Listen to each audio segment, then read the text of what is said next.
My name is Shuaib Ghaffar, and today I'm going to be talking to you about Salahuddin Ayyubi, who's one of the most noble leaders in Islamic history. So let's take a look. So Yusuf ibn Ayyub was his birth name. He's born in 1137, and he was born in a world of chaos. There's a lot of problems going on, but this man, he conquered Jerusalem, he liberated Palestine, and this is something that we can really aspire towards today. So let's dive into his story. So, in 1099, the First Crusade took place. Christian armies from Europe, Catholic knights, stormed into Jerusalem and massacred 70,000 civilians, including Muslims and Jews. The Jews were burned alive in their synagogue. And one of the priests with the Catholics said that we had so much blood that we were wading up to our ankles in blood. That's how much blood was spilled on that day in Jerusalem. So that was the world that our hero was kind of brought up in. So, in 1137, that's when Salahuddin was born, we think. And there was a lot of different emirs vying for power at the time. The Muslims were backstabbing each other. They were sending assassins after one another, which is where Assassin's Creed comes from. Additionally, there was a lot of allyship with the Crusaders instead of working together and trying to fight off this parasite. Therefore, one emir, his name was Nur-ad-Din Zengi, he was a very devout Muslim. He decided to try and send Yusuf to go and do something about it. So he sent him into Egypt to the Fatimid Caliphate, where Yusuf actually managed to rise to become Sultan of Egypt, just like the Yusuf in the Quran actually. It's very interesting. So through wit and political cunning, he managed to rise to the top, while fending off assassination attempts. Right, 2 assassinations were sent after him, as well as an entire crusade was sent after him as well. And he managed to fight it all off with his wit that Allah gave him. So then, fast forward a bit, we're here in 1177. Salahuddin is now the most powerful man in Dar al-Islam. He's now united Egypt, Syria, Yemen, and also Iraq. And he's invited them all into this one big empire, and the Muslims are united. Now all he has to do is finish off the kingdom of Jerusalem, get rid of the Crusaders for good. However, he has one problem. The leper king, Baldwin IV, he was one of the best military commanders of his time, and Salahuddin underestimated him, and he charged into battle at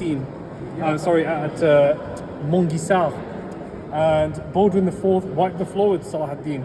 Salahuddin escaped with a tenth of his army. Their army was completely destroyed, and that was the state of affairs. Salahuddin barely made it out of the desert alive. He crawled back into Egypt, and it took him 10 years to rebuild his power base, 10 years of patience.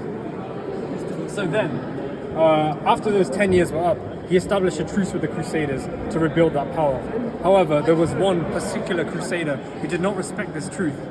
His name was Reynard de Chatillon. He's a French knight, and he pillaged a Muslim caravan that was bound for Mecca, slaughtering pilgrims on their way to the holy pilgrimage. And of course, this angered Salahuddin very much. He declared jihad immediately, and the holy war was summoned. All the knights of the realm gathered to fight off this Crusader barbarians. So, at the Battle of Hattin, this is Salahuddin's magnum opus. This is the battle in which he really displayed his strategic acumen. He set fire to the grass in the grasslands, choking the Crusaders out, luring them into the desert and starving them. And by the time they were ready to fight, they were sluggish and tired, and the Muslims obliterated them. And the entire army of the Kingdom of Jerusalem was destroyed. And then Salahuddin went on to conquer Jerusalem itself.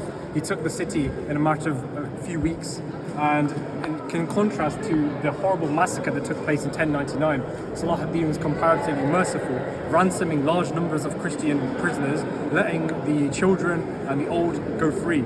And that really displays his magnanimity that we should display as Muslims as well. Mercy even to our enemies. And finally, we move on to his final chapter, his greatest challenge yet. With the conquest of Jerusalem, it sent shockwaves throughout Europe. The Pope called for a new crusade, the Third Crusade. This is known as the King's Crusade because 3 kings of Europe joined the fight. The Emperor of Germany, the King of France, and King Richard the Lionheart of England, who's one of the most famous Crusader kings and one of the most famous kings in English history. They all went to fight Salahuddin, and he had to take them all on. Salahuddin unfortunately lost many battles during this crusade, including Acre and then at Arsuf as well. And thousands of Muslim prisoners were slaughtered by King Richard the Lionheart. But here's the thing, Salahuddin did not let that get to him. Instead, he displayed mercy to his foe. When Richard was injured by a crossbow bolt, Salahuddin sent his own doctors to go and treat Richard, and that just displays the respect that he had not only for his enemies but for the art of war itself. He even gave Richard a new horse when his horse was killed. And this earned the respect from the enemies of Islam for Salahuddin, and it actually led to some Templar knights converting to Islam, such as Robert of St. Albans. I heavily recommend you check that out as well.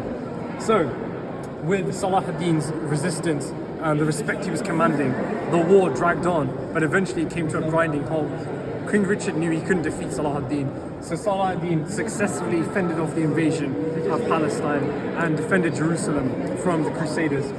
Salahuddin went on to die in 1193, leaving behind not even enough wealth to pay for his own funeral because he'd given it all away to charity. And so in summary, Salahuddin was a fantastic and noble leader who rose from relative obscurity to becoming the most powerful man in Dar in Islam, not just through brutality, but through mercy, respect, and above all, piety and faith in Allah that it was going to succeed. So, alhamdulillah for this hero, and inshallah a new one shall rise from the ashes once again. Thank you.